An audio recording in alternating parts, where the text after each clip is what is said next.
Okey. Suara boleh dengar? Okey, cuma sekarang saya nak kongsi slide share.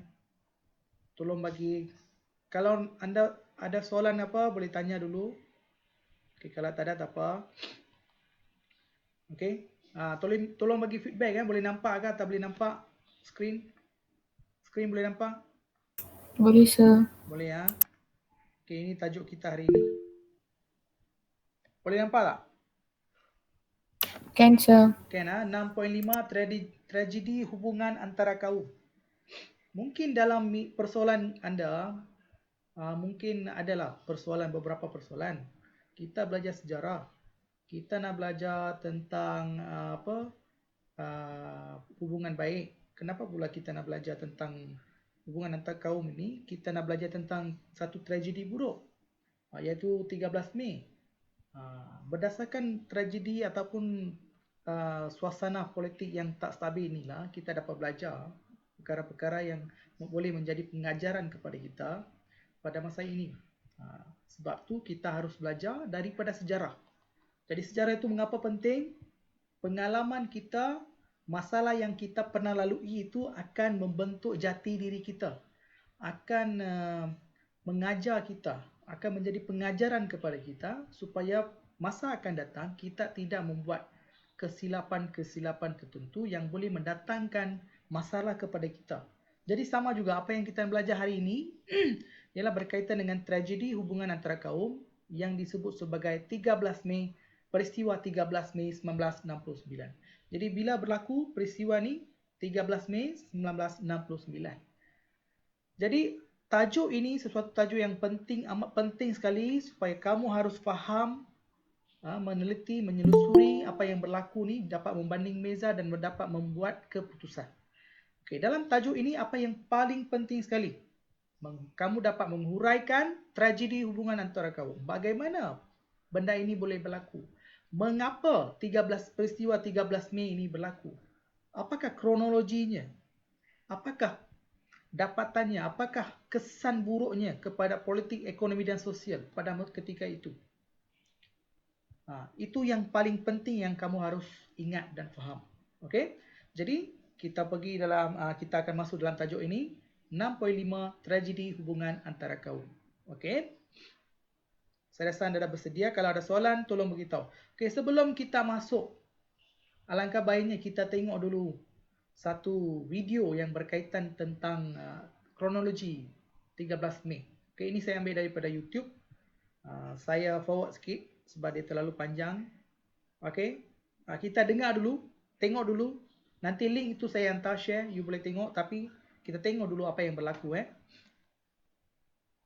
Saya rasa anda boleh dengar. Angka rasmi peristiwa yang terpahat sebagai sejarah hitam negara itu dari 13 Mei hingga 31 Julai 1969 mencatatkan 196 orang kehilangan nyawa, walaupun terdapat pihak yang menganggarkan jumlah kematian adalah lebih tinggi. Ini antara kematian Antara punca berlakunya peristiwa 13 Mei ini adalah kerana orang Melayu berasa mereka tertinggal jauh di belakang dalam bidang ekonomi. Di dalam pilihan raya 1969, isu-isu perkauman yang menyentuh emosi dan sentimen menjadi tema utama sepanjang kempen pilihan rayanya yang telah menaikkan semangat kaum-kaum di Malaysia. Semasa kempen pilihan raya 1969, calon-calon pilihan raya serta ahli-ahli politik, terutamanya daripada parti pembangkang, telah membangkitkan soal-soal sensitif berkaitan dengan bahasa kebangsaan iaitu bahasa Melayu, kedudukan istimewa orang Melayu iaitu Bumi Putera dan hak kerakyatan orang bukan Melayu. Hal ini telah menimbulkan perasaan perkauman dan syak wasangka. 10 Mei 1969, pengumuman keputusan pilihan raya umum telah menyaksikan Parti Perikatan iaitu UMNO, MCA dan MIC telah mengalami kekalahan yang teruk dalam pilihan raya itu. Manakala Parti Gerakan, DAP dan PPP menang 25 kerusi dalam Dewan Rakyat. Bagi meraihkan kemenangan mereka, perarakan kemenangan telah dilakukan dan penyokong-penyokong parti gerakan dan DAP telah mengutuk dan menghina orang-orang Melayu semasa mengadakan perarakan di jalan-jalan raya di sekitar Kuala Lumpur. Dr. Tan Chee Koon dari Parti Gerakan telah menang besar di kawasan Batu, Selangor. Beliau meminta kebenaran polis untuk berarak meraihkan kemenangan parti tersebut di Selangor. Perarakan tersebut menyebabkan kesesakan jalan raya di sekitar Kuala Lumpur. Perarakan berlanjutan hingga ke Jalan Campbell dan Jalan Hale dan menuju ke Kampung Baru, iaitu kawasan orang Melayu. Di Kampung Baru diduduki lebih 30,000 orang Melayu yang menjadi kubu UMNO. Akibat dari perarakan itu, orang Melayu berasa terancam dengan kemenangan pihak pembangkang. Di Kampung Baru juga terletaknya rumah Menteri Besar Selangor pada ketika itu ialah Datuk Harun Idris. Dikatakan kaum Cina yang menang telah berarak dengan mengikat penyapu kepada kenderaan mereka sebagai lambang kemenangan. Mereka menyapu bersih kerusi sambil melaungkan slogan. Ada pula pendapat yang mengatakan penyapu tersebut adalah sebagai lambang mereka akan menyapu, iaitu menyingkir orang-orang Melayu ke laut. Di dalam masyarakat Melayu, penyapu mempunyai konotasi yang tidak baik seperti membawa sial. Ada juga di antara mereka yang mencaci dan meludah dari atas lori ke arah orang Melayu di tepi-tepi jalan. Sementara itu, di Jinjang, Kepong, perarakan kematian akibat sakit tua seorang bangsa Cina diarak sepanjang jalan dengan kebenaran polis. Namun, perarakan kematian itu telah bertukar menjadi perarakan kemenangan pilihan raya dengan menghina Melayu. Selasa 13 Mei, Yew Teh Chai selaku Presiden Gerakan telah memohon maaf di atas keterlanjuran ahli-ahlinya melakukan kebiadaban semasa perarakan. Yew telah menang besar di kawasan Bukit Bintang, Kuala Lumpur. Tetapi, permohonan maaf itu sudah dianggap terlambat. 13 Mei, di Rumah Menteri Besar Selangor, UMNO telah mengadakan perarakan balas pada pagi 13 Mei 1969 yang mengakibatkan terjadinya peristiwa ini. Hal ini adalah kerana perasaan emosi yang tinggi dan kurangnya kawalan dari kedua-dua pihak. Perarakan ini walau bagaimanapun tidak dirancang. Orang-orang Melayu telah berkumpul di Rumah Menteri Besar Selangor di Jalan Raja Muda Abdul Aziz di Kampung Baru, Kuala Lumpur. Datuk Harun Idris selaku Menteri Besar Selangor ketika itu cuba mententeramkan keadaan. Tetapi rupa-rupanya mereka yang berkumpul telah pun membawa senjata pedang dan parang panjang dan hanya menunggu isyarat lampu hijau dari Datuk Harun Idris untuk mengamuk. Ketika mereka sedang berkumpul, cerita-cerita tentang kebiadaban ahli parti gerakan dan DAP tersebar dan meluap-luap.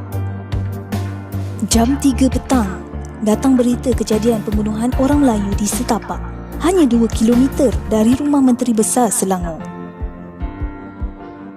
Jam 4 petang, 2 pemandu motosikal berbangsa Cina yang melalui Jalan Kampung Baru telah dipancung. Sebuah van membawa rokok telah dibakar dan pemandunya dibunuh. Pemuda-pemuda Cina yang dikatakan dari PKM dan kongsi-kongsi gelap telah bertindak balas dari kejadian ini. Mereka ini lengkap dengan pelbagai senjata besi, tombak dan lembing berparang di hujung seperti di dalam filem lama Cina. Rusuhan besar terjadi. Mereka membunuh orang-orang Melayu di sekitar Kuala Lumpur.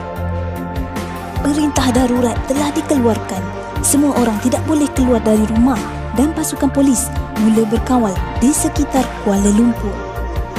Tentera dari Regimen Ranger juga telah lebih awal dikerahkan menjaga keselamatan sekitar Kuala Lumpur.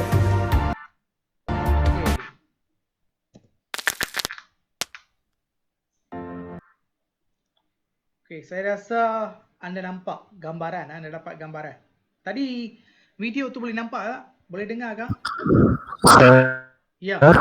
Audio tu tadi boleh nampak. Class record, saya class record mana? Sudah. Oke, sir. Okey. Boleh dengar, sir. Boleh dengar, boleh tengok kan? Jadi Boleh, itu sir. situasi dan suasana saya sampaikan sebagai satu mukadimah kepada kamu. Dan apabila kita tengok atau lihat video tersebut, kita sekurang-kurangnya dapat gambaran apa yang berlaku, mengapa ia berlaku, antara siapa dengan siapa berlaku. Saya tanya soalan sekarang, anda jawab sekarang. Saya tanya soalan, anda just jawab persoalan saya. Okey? Okey, sekarang anda akan nampak skrin putih saja. Okey, yang pertama, benda ni berlaku di mana? Kuala Lumpur dengan Selangor, sir. Okey, Selangor lah. Dia berpusat di Selangor dan di Kuala Lumpur. Okey. Antara siapa dengan siapa? Orang Cina dengan Antara Melayu dengan Cina. Antara orang Melayu dengan orang Cina. Tapi betulkah antara orang Cina dengan orang Melayu saja?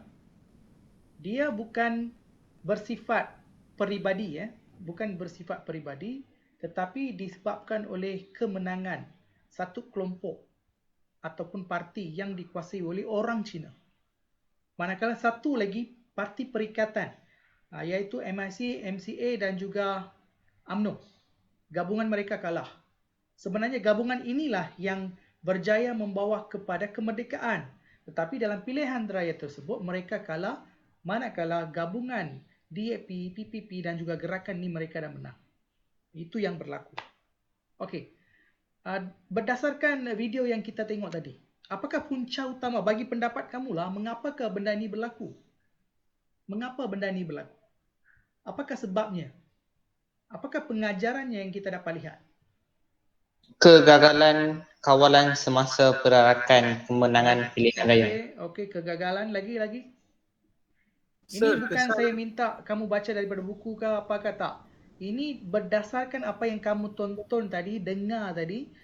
Boleh tak kamu dapat meramal dan membuat keputusan? Ataupun membuat kesimpulan? Apakah tidak kesimpulan keseimbangan. Okey, ya. Tidak keseimbangan Ketidakseimbangan ekonomi. Ekonomi dan sosial. Okey, lagi.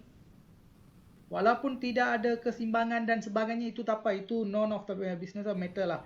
Itu bukan masalah. Tetapi apakah punca utama? Keputusan Keputusan pilihan raya. Keputusan pilihan raya. Dalam keputusan pilihan raya, apakah perkara yang telah menyebabkan benda ini berlaku? Perarakan orang Cina. Okey, perarakan betul. Dalam perarakan tu apakah yang menyebabkan, mencetuskan masalah ini berlaku? Seorang telah mati sebab Sebelum mati, apa yang berlaku? Regina boleh tangkap tak apa yang saya beritahu?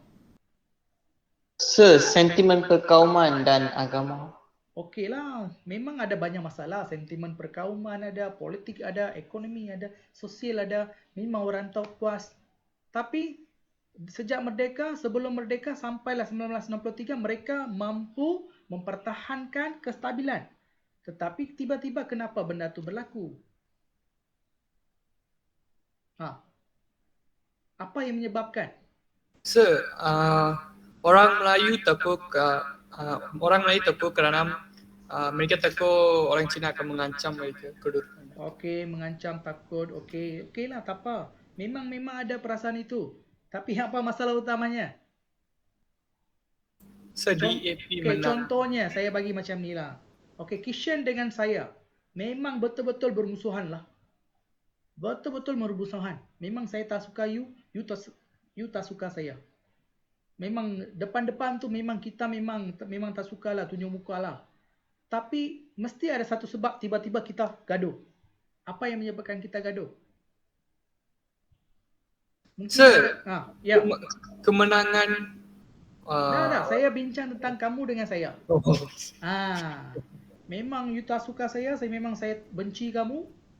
Tapi sebelum ni kita tak pernah gaduh. Saya tak pernah pukul you tak pernah pukul saya. Tapi tiba-tiba hari tu saya pukul you. Kenapa? Apa yang menyebabkan benda tu berlaku? Ini kebat aras tinggi lah, bagi kamu fikir sikit sebelum kita ke tajuk. Tidak mempunyai hubungan yang baik antara memanglah satu saya sama benci dia benci saya, memanglah tak ada hubungan baik. Fikir. Saya dah bagi contoh. Secara peribadi pun saya dah bagi. Yashwini mana Yashwini? Tolong jawab Yashwini. Sir, I don't know the answer. You don't know also. Tahu ke tak tahu ni? Yash? No, I don't know. Panggil you punya kawan lagi satu. Regina mana? Bangkit. Apa jawapan dia?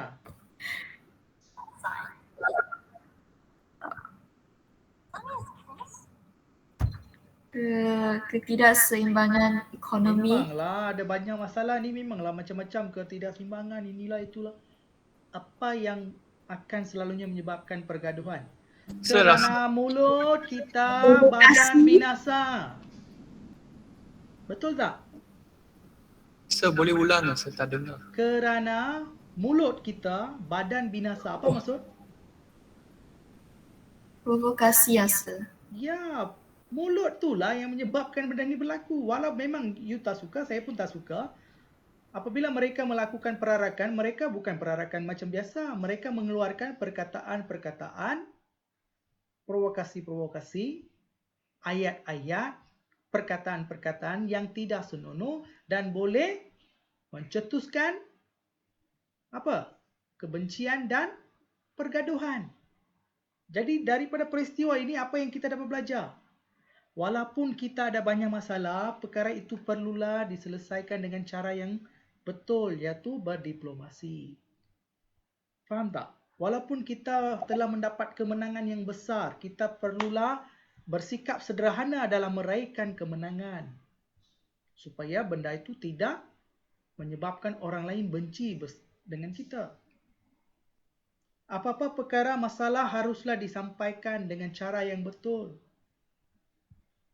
Sekiranya ada rasa tidak puas hati, kita perlu menyampaikannya ataupun memberitahu orang lain itu dengan cara yang baik. Sekiranya pada hari itu, mereka ini pandai jaga mulut, benda ini tak akan berlaku. Betul tak? Betul tak? Betul ke tak betul? Betul, Saya Sir. beritahu, kan? Memang ada banyak masalah. Masalah tu memang banyak. Tetapi apa yang boleh mencetuskan masalah macam ni besar-besaran kerana mulut kita, kerana aktiviti kita, kerana kelakuan kita yang tidak terjaga. Tak senonoh. Jadi, apabila kita belajar topik ini, apa yang kita dapat belajar ialah yang pertama, kita perlu menjaga mulut kita. Apa-apa statement yang kita keluarkan, kenyataan-kenyataan yang kita keluarkan, perlulah berhati-hati dan tidak boleh menyakiti orang lain. Okey? Itu yang paling penting. Paling penting. Yang kedua, okey? Disebabkan ketidakseimbangan. Ini pentinglah. Jadi, hari ini kita fokus kepada itu. Saya rasa kamu dah faham. Okey? Dalam ni ada banyak masalah, kita akan tengok satu-satu. Okey? Boleh? Ya, boleh, Sir. Okey. Kalau you respon tu okey lah. Saya pun tak mengantuk, you pun tak mengantuk, kita sama-sama buat. Okey? Okey. Okey, kita tengok pengenalan situasi 13 Mei. 13 Mei 1969, peristiwa rusuhan antara kaum berlaku secara besar-besaran. Okey? Bermula beberapa hari selepas pilihan raya umum. Pilihan raya umum ketiga, PRU ketiga diadakan. Okey? Situasi ini cetuskan rusuhan antara kaum di negara kita berlaku di Kuala Lumpur, Selangor dan kawasan sekitar. Mengapa benda ini berpusat di Kuala Lumpur dan Selangor? Mengapa? Mengapa? Sir, sebab perarakan itu berlaku dekat tempat tu. Yalah, mengapa benda itu berlaku di Kuala Lumpur dan Selangor? Sebab itu pusat pemerintahan negara kita. Okey? Seterusnya, apa yang menyebabkan benda ini berlaku? Keputusan pilihan raya, puncak ketegangan antara penyokong parti politik dan yang memprovokasikan keadaan. Cakap bukan-bukan, menaikkan semangat, menanam kebencian dalam kalangan masyarakat supaya mereka menentang kerajaan sedia ada ataupun menentang pihak yang lain. Okey? Ini yang berlaku. Jadi peristiwa 13 Mei ini berlaku pada 1969. Okey, bermula selepas beberapa hari selepas keputusan pilihan raya umum diumumkan. Okey. Berpusat di mana Kuala Lumpur, Selangor dan kawasan sekitar dia. Okey. Punca utama ialah ketegangan antara penyokong parti politik dan provokasikan keadaan. Kenapa dia beritahu di sini benda ini berlaku disebabkan penyokong parti? Kenapa? Sebab bukan disebabkan pemimpin. Penyokong parti ini yang tak jaga mulut ataupun pemimpin yang tak jaga anak didik dia supaya menjaga mulut. Tak berdisiplin lah tu. Okey? Itu yang menyebabkan peristiwa ini daripada kecil dia meletup. Okey, ini kita kena faham. Ini peristiwa 13 Mei. Perkara inilah yang kita tak nak berlaku sampai hari ini. Kita boleh lihat apabila kita dalam negara kita ada banyak masalah berlaku antara orang India dengan orang Melayu, orang India dengan orang Cina ke, atau orang Melayu dengan orang Cina ke. Kerajaan cuba buat apa? Menyelesaikan masalah itu secepat mungkin. Kenapa? Sekiranya terlepas pandang ataupun dia tangguh, benda itu boleh membawa padah kepada negara. Negara boleh binasa. Ketidakstabilan politik boleh berlaku dan seterusnya. Rusuhan kaum secara besar-besaran boleh berlaku sebab ada beberapa pihak dalam politik ini dia ingin akan ambil kesempatan macam PKM Parti Komunis Melayu ambil kesempatan pada 13 Mei. Dia cetuskan kontroversi kan, provokasi kan. Akan ada juga sekarang pun akan ada juga pihak-pihak tertentu yang bersifat politik mengambil peluang ini sebagai satu peluang yang terbaik untuk mencetuskan ketidakseimbangan politik dan seterusnya menukarkan kerajaan. Ini paling penting sebab tu kerajaan dia sekarang kenapa kita kena darurat? Bukan hanya kerana COVID saja. Kita kena darurat sebab banyak faktor lagi. Faktor politik pun sama juga ada. Okey? Jadi ini you kena faham. Okey, seterusnya. Tak faham tanya, slide dia tak banyak, dalam 5 saja. Jadi jangan larilah. Kita habiskan benda ni ya. Okey, rusuhan kaum, faktor berlakunya. Faktor berlakunya rusuhan. Apakah faktor yang menyebabkan berlakunya? Okey, kita yang pertama. Kesan ketidakseimbangan dalam ekonomi dan sosial di negara kita. Sebelum merdeka dan selepas merdeka. Apa yang berlaku? Selepas merdeka, mengapa Tunku mencadangkan penyatuan Malaysia? Sebab ketidakseimbangan jumlah penduduk. Itu yang pertama. Tapi selepas gabungan Malaysia, apa yang berlaku ialah masih lagi golongan orang bukan Melayu seperti orang Cina dan orang India telah menguasai pelbagai bidang pekerjaan termasuk dalam sektor kerajaan. Jadi ini telah menimbulkan rasa tidak puas hati ataupun rasa ketinggalan dalam kalangan orang Melayu. Okey, dalam kalangan orang Melayu. Okey? Patutlah sebab orang ni tanah itu pada ketika itu tanah mereka. Sekarang kita tak apalah, kita lahir di sini, kita dah jadi orang Malaysia, ini memang tanah air kita. Walaupun orang India ke orang Cina, ini tanah air kita. Tapi dulu pada awalnya kebanyakannya datang daripada negara India dan juga Cina. Mereka bukannya sebenarnya lahir di sini, cuma datang di sini, besar di sini. Okey, jadi tuan tanah pada ketika itu ialah orang Melayu. Jadi tuan tanah, tuan rumah tak ada apa-apa, orang lain dapat, memanglah rasa kecil hati dan marah. Jadi sesuatu yang patutlah. Okey, itulah yang menyebabkan perkara ini berlaku. Salah satu sebab. Okey, yang kedua, keputusan pilihan raya. Okey, keputusan pilihan raya umum ketiga, punca utama rusuhan. Ketegangan mula semasa kempen pilihan raya, parti-parti politik eksploitasi isu sensitiviti sesuatu kaum. Jadi mereka menggunakan isu sensitiviti. Kenapa ahli politik ni mereka gunakan isu-isu sensitif? Kenapa? Sebab untuk meraih undi. Itulah sebab dia nak meraih undi, dia nak dapat undi, sokongan daripada kaum mereka sendiri.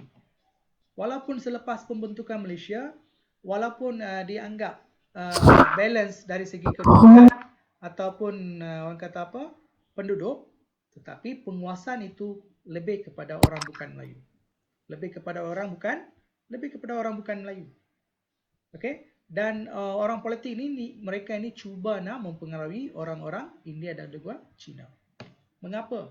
Supaya mereka dapat bergabung sebagai satu parti, satu entiti yang akan menentang orang Melayu. Itulah yang menyebabkan masalah ini berlaku. Yang seterusnya, Parti Komunis Melayu. ambil kesempatan mempengaruhi penduduk bermusuhan antara satu sama kamu. Mengapa dia nak buat benda ini? Mengapa dia nak ambil kesempatan ini mempengaruhi penduduk bermusuh antara satu sama lain? Kenapa? Sebab apabila ketidakstabilan politik ini berlaku, kerajaan sedia ada, secara automatiknya dia akan goyanglah. Jadi mereka akan merasuh minda masyarakat supaya kerajaan yang sedia ada ni supaya supaya keluar, ganti dengan orang lain. Maka PKM akan bersama dengan gabungan gerakan PPP dan juga DAP ini, mereka akan bersatu. Kemungkinan besar mereka akan membentuk satu kerajaan. Itu agenda politiknya dari dulu sampai sekarang lah. Dari dulu sampai sekarang. Jadi itu salah satu sebab mengapa PKM ni ambil kesempatan. Jadi faktor PKM pun ada dalam peristiwa 13 Mei. Seterusnya, parti bertanding.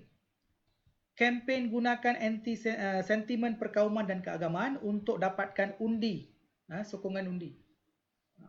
Mereka ini, siapa yang bertanding jadi calon ni, mereka gunakan isu-isu sensitif, isu-isu perkauman. Barulah mereka dapat menyatukan kaum-kaum tertentu supaya mereka menyokong calon ini, supaya mereka dapat menang dalam pilihan raya. Itu tujuannya. Seterusnya, perarakan kemenangan pilihan raya tidak terkawal timbulkan kekacauan dan provokasi. Yang last kali ini kan, punca paling utama yang berlaku ialah yang ini, perarakan kemenangan. Dalam sini dia tak berapa banyak. Kalau you belajar betul-betul 13 Mei, ada satu buku dia akan jelaskan dengan sejelas-jelasnya lah. Orang yang menang ni parti DAP lah. DAP, Gerakan dan juga PPP. Penyokong-penyokong dia apabila mereka mula berarak, mereka telah mengeluarkan kata-kata yang tidak senonoh lah terhadap orang Melayu. Dan kelakuan mereka umpama mereka menghina orang Melayu, menghina raja-raja Melayu, menghina ketuanan orang Melayu. Jadi itu boleh menyebabkan kemarahan orang Melayu. Patut pun kena marah. Kalau itu berlaku kepada orang Cina pun dia akan marah, kepada orang Melayu pun, orang India pun dia akan marah. Itu yang berlaku di sini. Okey, daripada isi pertama sampailah faktor kelima, apa yang kita dapat simpulkan? Apa yang kita dapat simpulkan? Siapa boleh beritahu? Dari 1 sampailah ke 5. Apakah kalau apabila kita dah baca semua ni, apakah isunya yang boleh menimbulkan rusuhan begitu besar macam ni? Apakah isu utama? Tolong beritahu Ustaz. Apakah faktornya? Kenapa? Tolong beritahu. Siapa boleh beritahu? Faktor 1 sampailah faktor 5. Apakah faktor yang paling dominan? Apakah faktor yang paling dominan? Cepat. 5 saja. Apa dia? 5. Bukan. Saya bukan tanya 1 ke 2 ke 3 ke 5. Tak. Saya minta apabila kamu dapat baca ni, kamu kena buat kesimpulan. Oh, daripada banyak masalah ni, masalah inilah yang paling besar. Apa isunya? Isu apa? Kempen pilihan raya. Kempen pilihan raya. Lagi? Perbezaan kaum, Perbezaan Komunikasi. kaum. Okey, lagi? Saya nak satu perkataan. Saya rasa tidak puas hati antara. Saya nak satu perkataan saja. Saya sebenarnya sekarang mengajar kamu apabila kamu dah baca satu benda, kamu dapat buat kesimpulan. Sebab itu ada dalam DSKP kamu. Dapat membuat ramalan, dapat membuat keputusan, dapat membuat kesimpulan. Cepat. Sekejap, Sir. Ya. Orang lain boleh cuba, Iman ke? Siapa lagi ada? Lupa nama semua. Cepat. Syarmi mana Syarmi? Tolong jawab. Syarmi ada tak? Diam terus. Regina? Yashwini? Tolong jawab. Satu perkataan.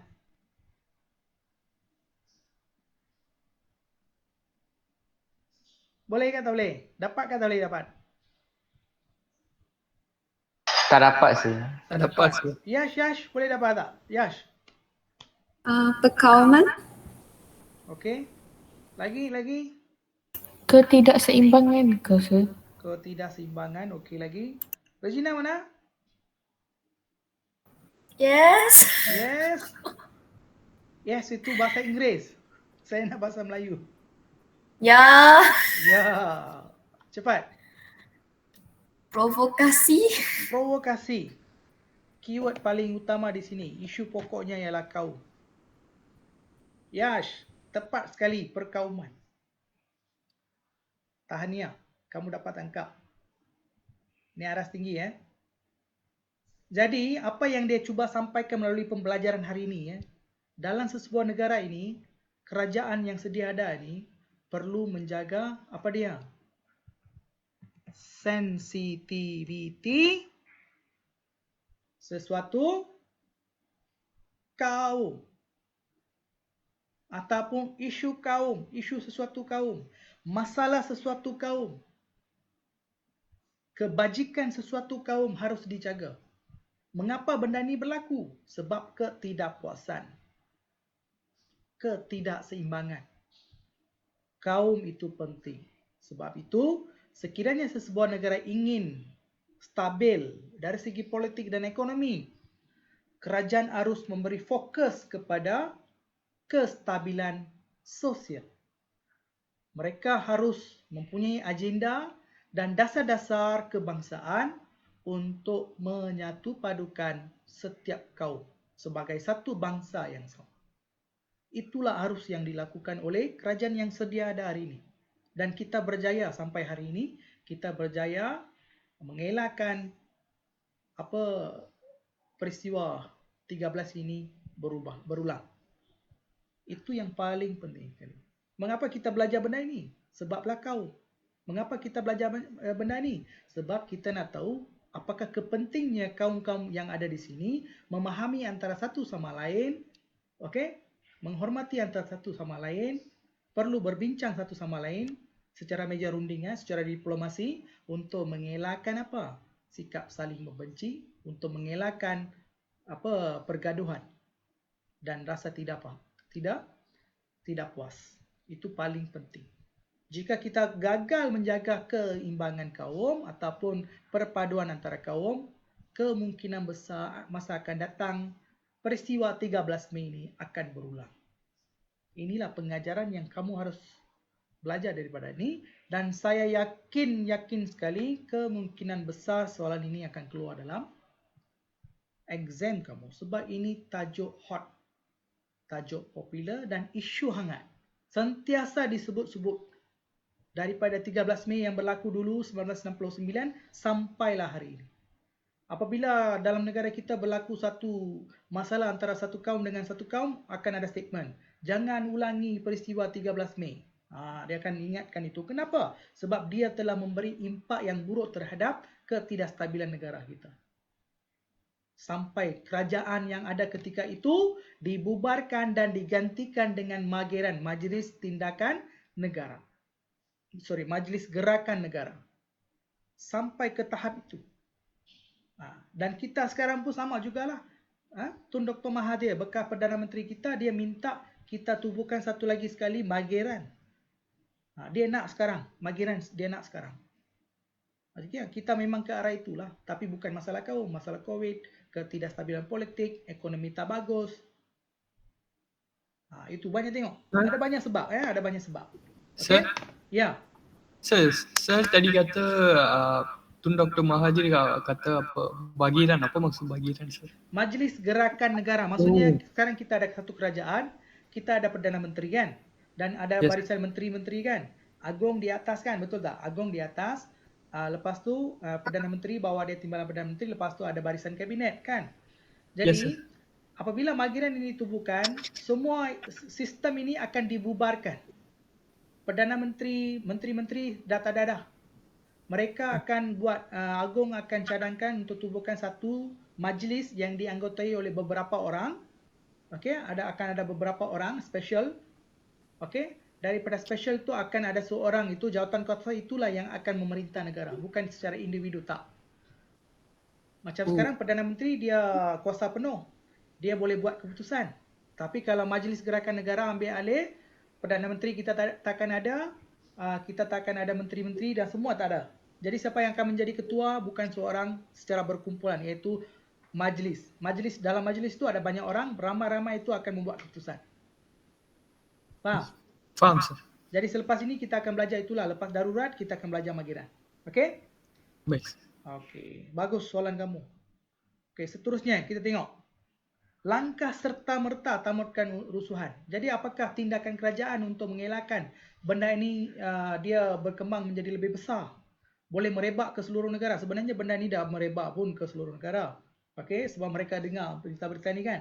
Jadi kita tengok apa yang berlaku dan apakah tindakan kerajaan ini. Dia pandai tak? Pandai tak uruskan benda-benda macam ni. Yang pertama kita tengok. Langkah yang pertama, langkah serta-merta. Okey, langkah serta-merta telah diambil bagi elakkan kekacauan dan hentikan rusuhan. Okey. Langkah serta-merta juga diambil untuk menghalang rusuhan merebak ke bandar-bandar lain. Kalau kita tak ambil keputusan ataupun langkah mengelakkan ni, benda ni boleh merebak ke bandar-bandar seterusnya, mungkin merebak ke seluruh negara. Langkah pertama ialah yang dibuat ialah pengisytiharan darurat. Apa maksud darurat? Sekarang pun kita darurat juga. Tapi darurat dulu tu bukan macam ini. Darurat dulu macam mana? Siapa boleh beritahu?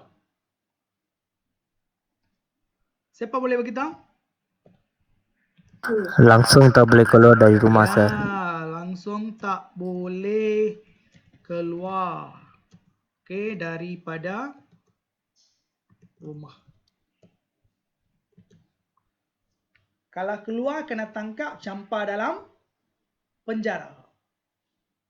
Faham? Tak boleh keluar daripada rumah. Sekarang kita boleh keluar. Darurat sekarang ni bukan darurat berkaitan dengan masalah perkauman. Darurat yang diisytiharkan sekarang ni untuk membendung penyakit. Itu darurat. Okey? Yang kedua ialah pembentukan Majlis Gerakan Negara. Mageran. Mereka dah bubarkan parlimen. Mereka dah tak ada Perdana Menteri apa semua tak ada dah. Sebab mereka tak dapat kawal. Okey? Jadi apa yang mereka buat? Mereka gantikan sistem dengan satu Majlis Gerakan Negara. Dalam majlis ni ada beberapa orang yang pandai, yang arif tentang politik, ekonomi dan sosial. Mereka bergabung dan membuat keputusan untuk menamatkan segera rusuhan ini. Itulah majlis. Okey? Langkah ketiga ialah peranan Raja-Raja Melayu. Apakah peranan Raja-Raja Melayu? Kita nak tengok sekarang. Okey? Okey, yang pertama ialah darurat. Okey, yang pertama ialah darurat. Perlembagaan digantung, parlimen ditangguh. Itu yang tadi saya kata. Apabila darurat diisytiharkan dulu, Mageran ambil alih. Okey? Perlembagaan digantung, maksudnya kita tak gunakan perlembagaan lagi. Parlimen digantung, maksudnya parlimen kalau digantung tidak ada dua parti, dua pihak. Tak ada Perdana Menteri, tak ada Ketua Pembangkang, tak ada dah. Jadi apa yang berlaku? Fungsi mereka diambil oleh satu pihak iaitu Mageran. Diwujudkan pusat-pusat perlindungan, okey, di beberapa tempat semasa berdarurat. Kuasakan apa? Perintah berkurung, tidak boleh dibenarkan keluar, tinggal di kediaman masing-masing. Macam dululah, macam tahun lepas, bulan 3 kan. Tapi itu keluar juga. 1-2 orang boleh keluar. Tapi dulu memang you tak boleh keluar. Okay, memang you tak boleh keluar. Menubuhkan satu jawatan kuasa. Tugas susun semula perkhidmatan kerajaan, penerangan kepada masyarakat. Mereka susun semula satu jabatan, menerangkan kesan buruk kepada masyarakat tentang rusuhan ini. Ataupun perkara sebenar yang berlaku. Supaya benda itu tak tersebar luas dan supaya masyarakat yang terdengar peristiwa ini tidak mengambil langkah yang tak sepatutnya. Okey? Berita daripada pihak semua berita daripada pihak media ditapis bagi pastikan kesahihan. Dulu tak ada media sosial, hanya surat khabar. Jadi kerajaan campur tangan buat apa? Mereka ini tapis, filter news itu, pastikan berita-berita yang dikeluarkan ini tidak menyinggung perasaan orang lain. ataupun tidak membakar semangat untuk menentang kaum lain. Itu yang dilakukan oleh siapa? Itu yang dilakukan oleh kerajaan. Kerajaan pastikan bekalan makanan penduduk, bekalan makanan ini, okey, diperoleh terutama di pusat perlindungan. Mereka sediakan satu tempat, masyarakat boleh pergi sana ambil makanan, ataupun dapatkan semua makanan. Okey. Mangsa rusuhan, pusat perlindungan, Stadium Merdeka dan Tiong Nam Settlement. Ada dua tempat disimpan di situ. Pihak berkuasa pagar Kampung Baru. Mereka ni jaga kawasan Kampung Baru. Kampung Baru tu masih lagi ada dekat sini, dekat dengan Twin Tower sana. Masih lagi ada. Kampung Baru ni tempat ataupun pusat ataupun perkampungan orang Melayu. Sekurang-kurangnya mereka tinggal 30,000 lebih. Mengapa dipagari? Takut nanti orang Melayu ke, orang Cina ke, orang India ke, yang bermusuh dengan orang Melayu dulu, mereka pergi menyerang.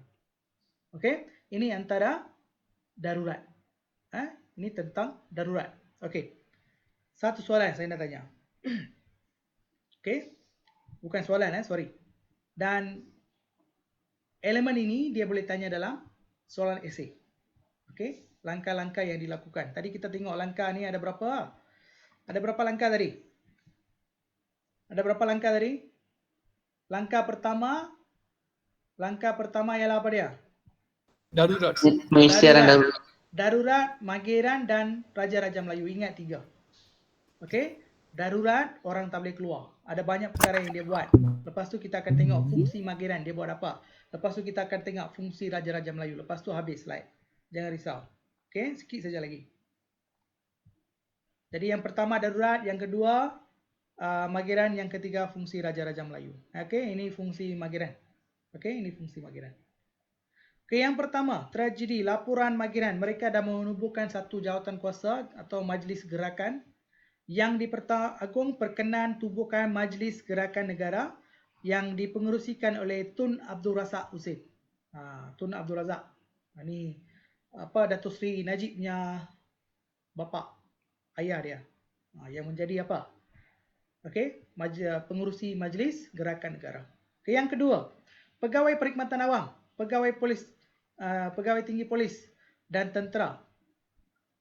Mereka ini menganggotai apa? Mereka ini menganggotai Mageran.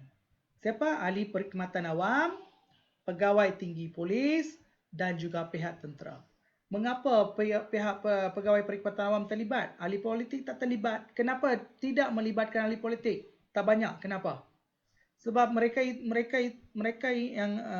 lah yang telah menyebabkan masalah ini berlaku. Okey? Jadi mereka memilih ahli pegawai perkhidmatan awam, okey, pegawai tinggi polis dan juga pihak tentera. Sebab polis dan tentera ini menjaga keselamatan awam. Okey? Yang ketiga, gerakan diberi kuasa memerintah semasa darurat. Okey, bila? Sampai 23 Februari bertanggungjawab menjaga ketenteraman negara dan mereka berjaya. Jadi Mageran ini diberi kuasa oleh Yang di-Pertuan Agong.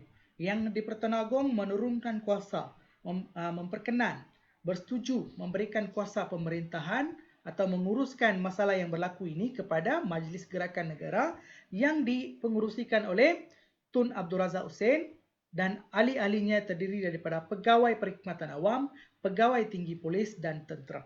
Okey? Dua fokus utama Mageran. Yang pertama ialah selesaikan masalah perpaduan kaum. Yang kedua ialah ketidakseimbangan ekonomi antara kaum. Jadi daripada dapatan mereka, perbincangan ahli-ahli dalam Mageran ini, mereka mendapati dua aspek inilah yang telah menjadi punca utama berlakunya rusuhan ini.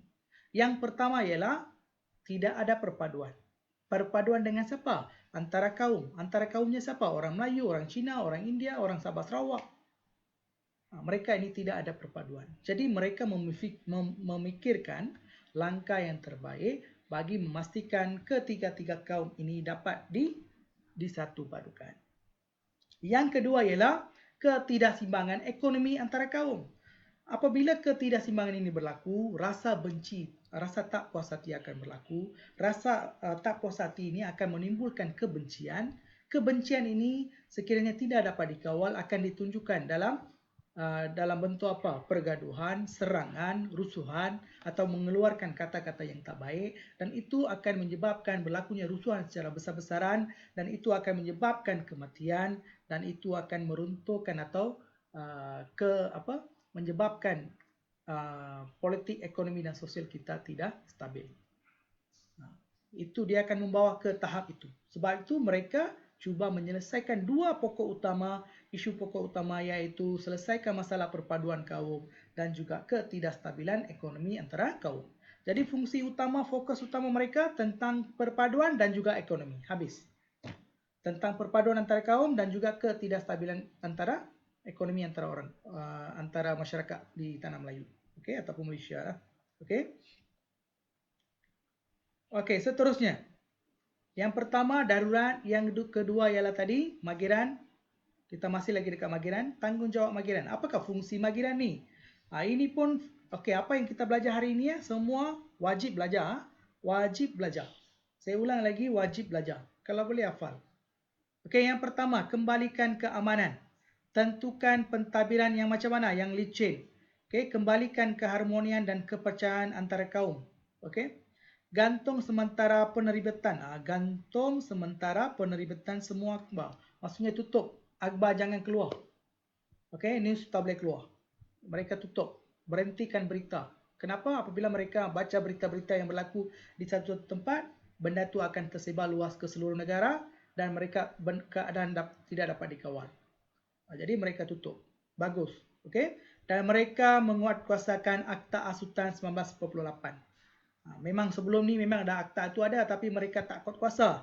Jadi apabila masalah ini telah berlaku, mereka gunakan akta asutan. Sekiranya terdapat seseorang itu mengasut orang lain supaya bertindak ganas ataupun menyerang kaum lain, mereka akan ditangkap dan dicampakkan dalam penjara mengikut Akta Asutan 1948. Jabatan Penerangan tapis berita palsu dan terangkan usaha kerajaan. Okey, jadi mereka stop news daripada sektor swasta dan sebagainya. Kerajaan ambil alih tugas untuk menerangkan isu sebenarnya, kepentingan perpaduan kepada masyarakat, dan mereka cuba tapis isu-isu palsu ataupun negatif lah. Sekarang COVID pun kan orang dah sebarkan banyak berita-berita palsu berkaitan dengan vaksinasi kan. Kerajaan dah ingatkan jangan sebarkan berita palsu. Anda mungkin akan ditangkap mengikut akta asutan ke macam-macam lah kan. Jadi ingat. Okey, ingat. Ada soalan di sini? Ada soalan? Tak ada soalan, sir. Tak ada soalan. Okey, kita bagi yang seterusnya. Peranan raja. Tadi kita dah tengok Majlis Gerakan Negara, kerajaan yang sebelum ini ada, mereka dah kuatkuasakan darurat. Lepas tu mereka tubuhkan satu majlis yang dianggotai, dipengerusikan oleh Tun Abdul Razak dan dianggotai oleh pegawai tinggi, pegawai awam kanan kerajaan, pegawai tinggi polis dan juga tentera. Sekarang peranan raja pula. Jadi Raja-Raja Melayu buat apa? Yang di Pertuanan buat apa? Yang di Pertuanan Agong ni buat apa? Kita kena tahu kan? You tengok. Don't let this happen in Perak. Okay, please by Sultan. Raja-Raja Melayu mainkan peranan penting. Buat apa? Memainkan peranan penting dalam usaha pulihkan keadaan negara. Okey, semasa rusuhan kaum, Sultan Perak. Okey, Sultan Perak buat apa? Menasihati rakyat agar jaga keamanan. Pemimpin masyarakat dan politik, mereka menubuhkan apa? Jawatan kuasa muhibah. Mereka tubuhkan satu jawatan kuasa antara kaum supaya perasahan muhibah ini dapat dieratkan. Okey, jawatan kuasa muhibah tulis surat rayu penduduk tenang dan bantu negara kekalkan keamanan. Jadi apakah usaha mereka buat? Mereka menulis surat, mereka menulis poster dan sebagainya, edarkan kepada setiap masyarakat tak kisah tanpa mengira bangsa supaya mereka bersabar, memahami keadaan dan tidak mengulangi perkara yang sama yang berlaku di Kuala Lumpur. Okey, negeri-negeri lain, raja turut meminta rakyat tenang dan patuhi undang-undang. Jadi keadaan ini dapat diselesaikan bukan hanya kerana adanya pegawai-pegawai tinggi daripada kerajaan, polis dan juga tentera ataupun dari segi anggota Mageran dan sebagainya, ataupun darurat, Raja-Raja Melayu yang ada pada ketika itu juga mereka juga memainkan peranan yang penting dalam menyelesaikan masalah ini. Okey? Okey, seterusnya. Kesimpulan. Habis ya, habis. Jangan risau, habis. Dah nak habis. Okey, yang pertama, kesimpulan. Kita dapat kena buat kesimpulan. Ini yang dia tanya dalam apa? Ini yang dia tanya dalam kebat. Okey? Rusuhan kaum dihentikan. Bagaimanakah rusuhan kaum 13 Mei ini dapat dihentikan? Dia boleh tanya. Jadi maksudnya dia tanya tentang 3 faktor itulah. Peranan 3 orang. Yang pertama darurat, yang kedua magiran, yang ketiga peranan raja. Jadi you kena jelaskan 3-3 ini. Hasil usaha semua pihak ini bermaksud siapa? Semua pihak ini termasuklah termasuklah siapa? Pegawai tinggi kerajaan, pegawai polis, pegawai tentera, ahli majlis magiran, majlis tindakan negara dan juga raja-raja Melayu dan juga ahli politik yang sedia ada. Okey?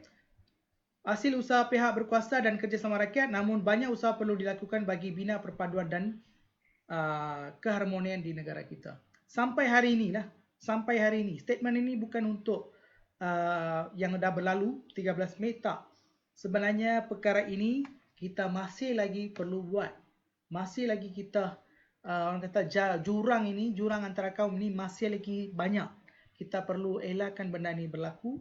Jika kita nak elakkan, kita perlu pupuk perpaduan, faham antara satu sama lain, fahami kelemahan, kelebihan sesuatu kaum, menghormati ajaran agama ataupun amalan agama dan sebagainya. Itu penting ya. Pelbagai cabaran selepas pembentukan Malaysia berjaya ditangani. Hasil kesungguhan kerjasama antara pemimpin, pihak berkuasa dan masyarakat. Jadi semua untuk kita nak pupuk perpaduan ni bukan hanya satu pihak saja. Kita nak pupuk perpaduan ni kita memerlukan gabungan tenaga semua golongan masyarakat. Kita perlukan semua sokongan. Kita perlukan sokongan daripada pelbagai pihak, agensi kerajaan, pihak swasta, individu, pemimpin politik, pemimpin NGO dan sebagainya perlu menggembeling tenaga untuk menyatu padukan atau memberjayakan program-program perpaduan. Sebagai rakyat Malaysia, kita haruslah bekerjasama bagi kekalkan keamanan yang kita kecapi agar dapat hidup dalam suasana aman dan makmur. Jadi kita belajar tajuk ini 6.5, apa yang kita dapat simpulkan di sini. Yang pertama tentang perpaduan. Perpaduan dengan apa? Keyword tadi apa dia? Perkauman. Kaum itu penting. Bukan kaum kita saja, kita perlu menghormati. Sebagaimana kita menghormati dan memahami kaum kita sendiri, sebegitulah kita harus menghormati dan memahami setiap kaum yang ada di negara kita sebab kita merupakan satu masyarakat. Masyarakat apa? Masyarakat Malaysia. We are Malaysian. Kita ini merupakan bangsa Malaysia. Dulu tak apa. Mereka ni tak lahir. Mereka lahir di India. Lepas tu mereka datang sini dapat kerakyatan. Tapi yang ada sekarang ini bukan lagi pendatang.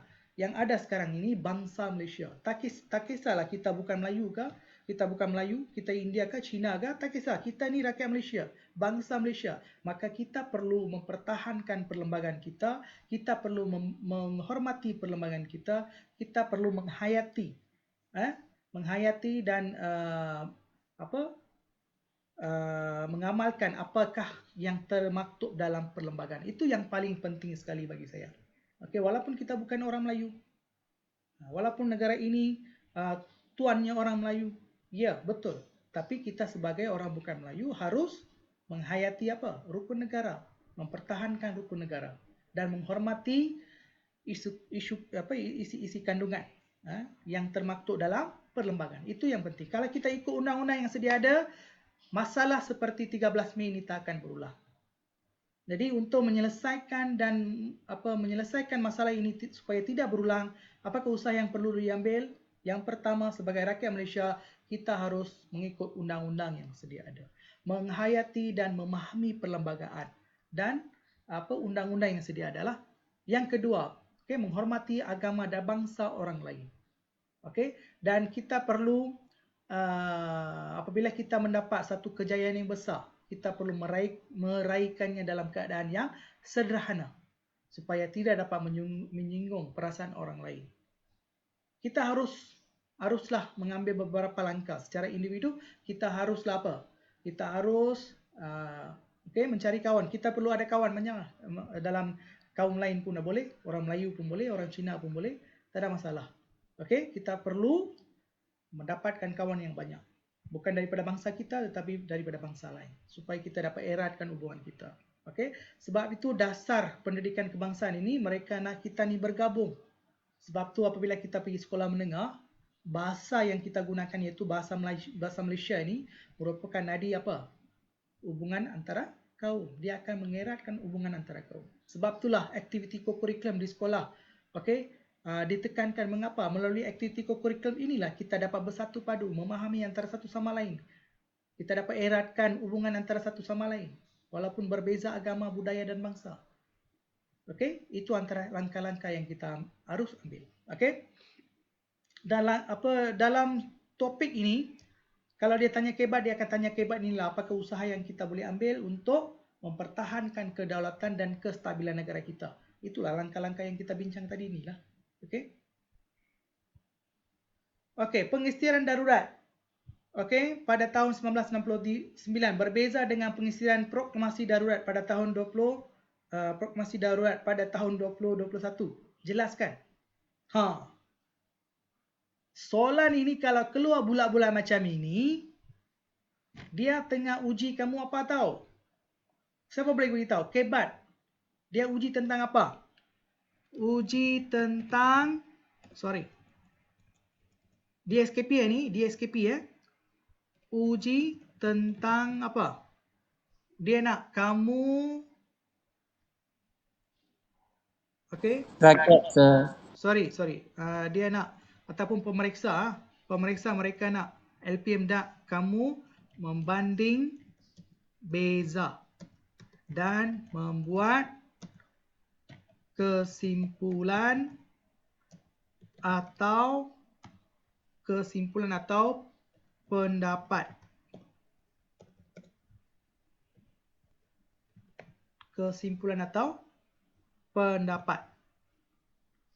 Jadi you kena tahu apa yang berlaku dulu, you kena tahu tentang dua-dua darurat. Satu darurat dulu 13 Mei kan. Satu lagi darurat yang sekarang. Jadi apabila kamu tak faham dua-dua ini, ataupun kamu tak faham salah satunya, soalan ini kamu tak boleh jawab. Itu yang saya sebut. Sentiasa saya ingatkan kamu, kebat ni ada banyak aras. Ini aras tinggi. Banding beza. Banding beza, membuat kesimpulan atau pendapat. Ataupun meramalkan. Ini aras tinggi. Kamu kena perak otak kamu supaya fikirlah. Bagi ini senang saja.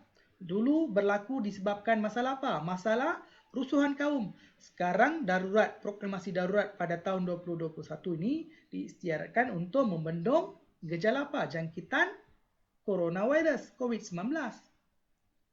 You jelaskan je lah apa yang berlaku dulu dan apa yang berlaku di sini, dan lepas tu you akan bagi inference kamu ataupun pendapat kamu.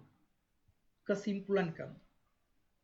Kesimpulannya apa? Dua-dua darurat ni tujuannya apa? Untuk menyelesaikan masalah. Jadi apabila darurat ini saja, apa yang rakyat perlu buat? Perlu bekerjasama perlu memberi kerjasama kepada siapa? Kepada kerajaan. Kenapa? Kerajaan saja dia dah proklamasi darurat, dia dah bagi tahu darurat, tapi masyarakat tak ikut undang-undang proklamasi itu, maka usaha ini akan gagal. Inilah yang gagal sekarang. Sampai hari ini 15,000. Kenapa? Sebab masyarakat hari ini tidak mengikut SOP. Mereka tidak memberikan kerjasama 100%. Itu yang telah menyebabkan walaupun kita dalam proklamasi darurat, masalah ini masih lagi meninggi setiap hari. Sampai macam itu, you kena bagi hujah. Untuk memberi hujah macam ni, you kena ada banyak bacaan. You kena tahu tentang darurat 1969 dan you kena tahu apakah usaha kerajaan yang buat pada masa ini. Faham? Boleh buat? Saya rasa you faham Saya rasa you faham. Faham, sir. Okay.